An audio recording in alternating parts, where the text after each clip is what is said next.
In this video, I will show how to fix this DLL missing error on Windows 11 or 10. So click on Start, then open CMD.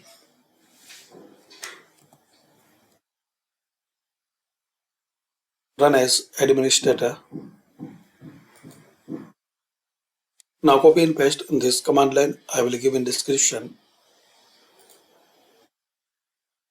So write this command line and paste enter. Click on OK. Now exit and restart. After restart, again open CMD.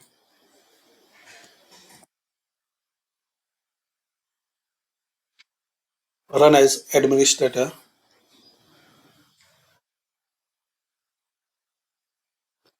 Type this command line sfc /scan now. Press enter. Once this is complete, exit and restart your laptop. Hopefully guys, using this method you can fix and resolve this DLL missing error. Thanks for watching. Comment on this method work for you.